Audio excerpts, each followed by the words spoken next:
South Carolina Governor Nikki Haley gave the State of the Union response for the GOP, and during that, she took a little bit of a swipe at Trump. Now, she said, quote, "During anxious times, it can be tempting to follow the siren call of the angriest voices. We must resist that temptation." And later on, she confirmed to NBC News that, in fact, she was going and referencing Donald Trump, saying that Mr. Trump has definitely contributed to what I believe is irresponsible talk. So now, irresponsible talk. That's very interesting. So speaking of irresponsible talk, here come the Trumpers on Twitter, starting with some of the most vile. Now, you may notice by, of course, the sidebar that we're staring at the face of Ann Coulter. And she starts out, she doesn't really pull any punches. Quote, "Trump should deport Nikki Haley." I'm serious. That is absolutely the first tweet. Wow. Okay. Ann Coulter continues another tweet. Nikki Haley says, welcoming properly vetted legal immigrants, regardless of religion. Translation. Let in all the Muslims.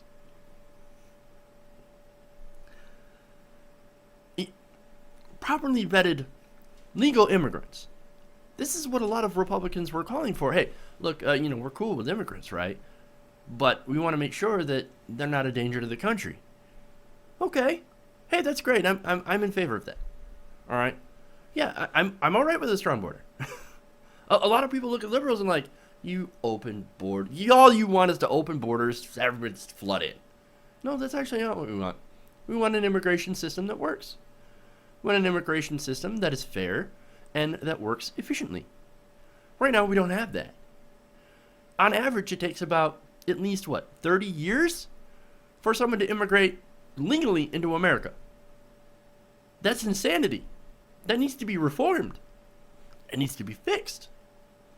You need to do something about it. Okay. So anyway, she doesn't apparently believe in doing anything about it and believes that doing proper vetting of legal immigrants, regardless of religion, and that's what she really focuses on. She thinks that it's just a sign of, let's just let in all the Muslims. Yeah, hey, 1.6 billion Muslims. Come on in, man. Let's join the jihad. Get in here. No, that's not what we're saying at all. We're saying that refugees, if you check them out, you let them in. And it takes in an average 18 months, at least, for a refugee to be vetted to come into America. They don't touch American soil until at least 18 months to 3 years. But no, she says, let in all the Muslims. That's what Nikki Haley is saying. That's ridiculous. But hey, we're dealing with Ann Coulter here, so I don't really expect much. All right, now we have some other conservatives joining in on Twitter. We've got Laura Ingraham. Check this out. The Haley speech was an echo of George W. Bush, Jeb, Lindsey Graham-style Republicanism. We'll see how popular these views are as primaries begin.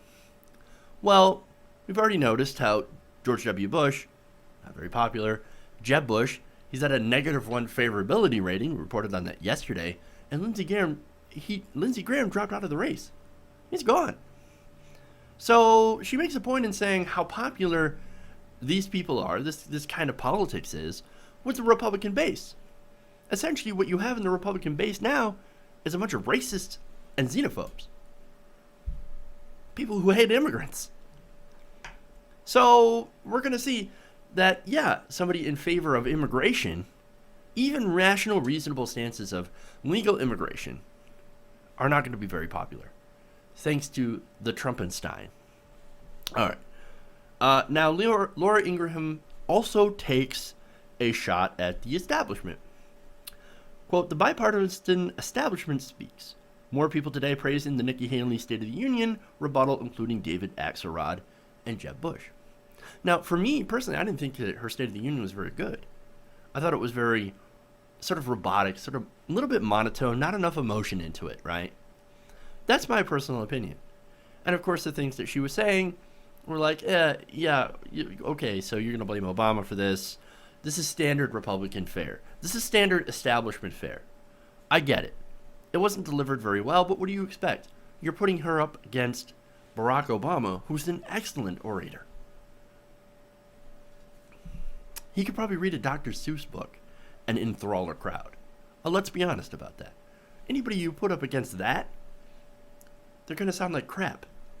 So, to be fair, I'm kind of defending Nikki Haley here while simultaneously saying she sucked. Strange days. Okay, anyway.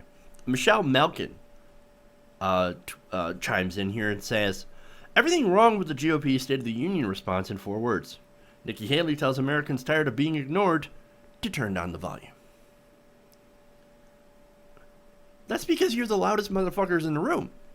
You're screaming over everybody else. But here's the thing.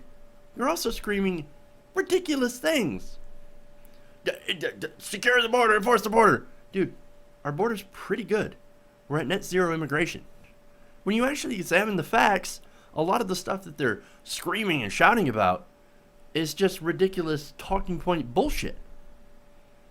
But of course she doesn't know that. All right. We go to John Nolte.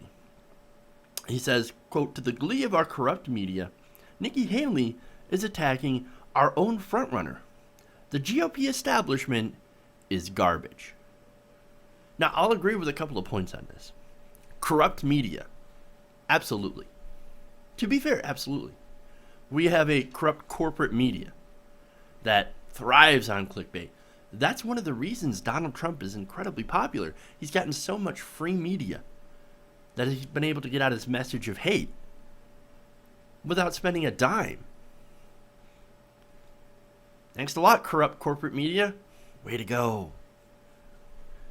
Now, also, the GOP establishment is garbage. I also agree with that. But what do you expect? I'm liberal, so. But, yes, Nikki Haley did attack their own frontrunner, and there's a reason.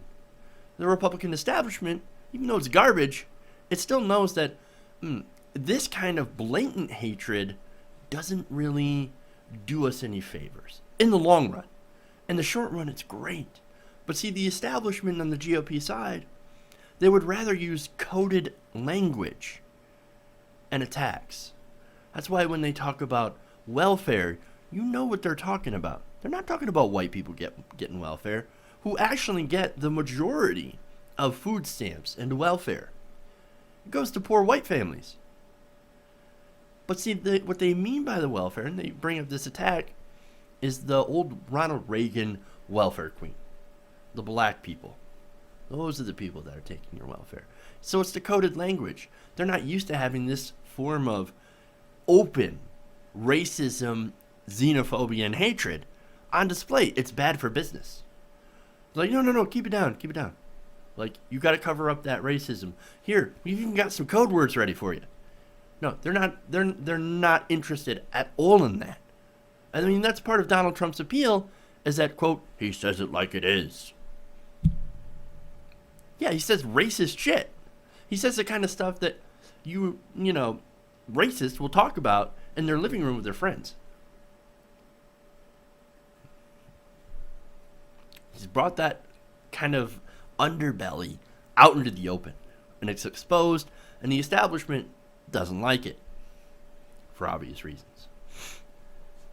Now, Tim Graham, on the media, says the one thing I like about Trump is what Haley didn't do. Call out the media. Well, the media is corrupt. They're corporations, and that also means they're very conservative. Now you might be saying, wait a minute here. No, that's the liberal media. It's the liberal media. There is no such thing as the liberal media. There really isn't. CNN, ABC, Fox News, MSNBC, even, they're actually quite conservative. They love lower taxes. They love less regulations. They're businesses. And they will focus on the things that help them. That's why, once again, they cover Donald Trump almost all the time. It's good money. It's really good money. It works. It works. what kind of crazy thing is he going to say next? What can we get outraged about? If you don't think that our media loves out getting people either angry or afraid so they'll tune in, you're not getting what the media does. More tweets. Kenny McHugh says, I for one am shocked Nimrata Randhawa Haley, Nikki Haley's real name, has no clue about America's heritage and dissed it for political points. Now, what she's referencing is Nikki Haley got a lot of credit for taking down the Confederate flag in South Carolina. She got a lot of credit for that. And me and some of the other people on YouTube didn't really give her a lot of credit for that because she was essentially in a forced situation. But a lot of conservatives attacked her for not knowing our heritage. Well, first of all, that battle flag is not heritage. It actually was brought back during segregation or the desegregation era to protest desegregation. It was brought back specifically as a racist symbol. I believe it is Katie McHugh that doesn't understand America's heritage or history. Now, I get to some good tweets. Now, we've seen the bad. So let's see some good tweets from actual other conservatives. Brian Cates tweets in, at Ann Coulter, hey, let me guess. She dared to take crack at your precious fake hair raging clown. Oh, I like that. That's pretty good. Angry Rich Radio says, Ann Coulter, I love you, Annie, but shut the fuck up. That sounds rather Republican. Yeah, get back in the kitchen, right? Saying stupid shit to sell books and getting green rooms is pro forma, but on this is vile. Damn. Probably my favorite, Ryan at Always on Offense, tweets in, Ann Coulter, you and Trump should go far, far away and build a wall around you and stay there forever. That's making America great again. I love that. All right. The long version tweets in, Ann Coulter, you have seriously lost it. What the hell happened? Well, look, a lot of people can have said that Ann Coulter, it's more of an act. It's an act to make money. Now, I'm not sure if that's true. I don't know if she believes it in her heart, but she certainly does play that role very, very well as someone you want to hate. And the money is apparently incredibly good. So, that may be what the hell happened. All right. Super Mexican, somebody that I never really agree with, right? Says, looks like Ann Coulter is begging for attention again. Gotta keep selling books. Finally, Cody Ray Milner tweets in, Ann Coulter, you lost your conservative credentials long ago when you started grinding axes instead of caring for conservative values. So what's the point of all this, right? It's kind of to show how much Donald Trump has actually divided the Republican Party. You've got it separated between the establishment, more establishment Republicans, and the racists and the xenophobes. And in the coming months, I think we're really going to see which side of the Republican Party is bigger and which direction that they'll go. Now, for me, I'm a little bit cynical. I have to say that on this, I'm not exactly optimistic about the results.